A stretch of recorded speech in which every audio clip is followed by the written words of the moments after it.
And we're going to go first to Texas to somebody that I already mentioned, Megan Reilly. So Megan is the Chief Operating Officer of Tippy Toes. The story of Shark Tank and her taking the deal from Mark Cuban and then saying this is not the right deal for us is fascinating. So Megan, you are up with Brian. Yay, thank you. This is so cool. This is like, for me, it's like a Michael Jordan moment of like, what you do, this is my world. This is just super fun to hear from you. Also, because you're into practical joking, I wanted to give you a tip.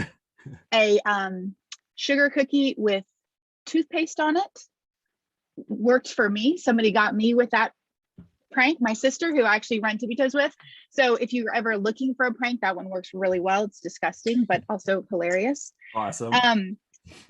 Okay, so my question for you, Brian, is what I find so interesting is you've started different brands. And so I'm curious, tactically, what you have brought, like what you saw work with 1-800-JUNK that you then were like, I want to make sure we repeat this part here and there. Like what threads have you made sure that you keep throughout your different brands because you find them to be that important?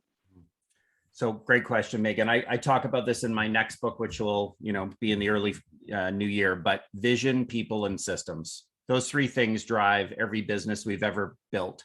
Have a vision, a painted picture of what that future looks like that is a little bit impossible seeming, but clearly shared with the company. People, finding the right people and treating them right, always. And then having the systems to replicate every best practice in the system so that you can scale for success. If I look at we had 4 brands. So maybe a really quick story of what didn't work. We had a moving company called You Move Me. We sold it after 8 years. It was, I think of the brands like children, and I hate going, you know what, we shipped one brand off to college, maybe never to see them again. But this was You Move Me.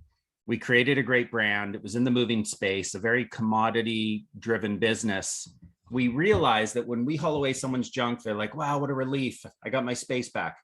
We paint their walls with wow and day. Wow, transformation. Mm-hmm. We clean their windows. We get rid of their gutter mess. And they're like, oh, this is unbelievable. I can see again. With moving, no matter how great our teams were, at the end of the day, still have to unpack. Stuff's broken. Stuff's lost. Mom and dad are fighting. It's stressful. It's a new neighborhood. And it was just a really hard business to feel like at the end of the day, we just left a really happy impact. And so sometimes you learn more by what you aren't good at or don't want to do. And we got rid of You Move Me so that someone else can try and do what we couldn't. That's fascinating. Thanks, Brian. Thank you.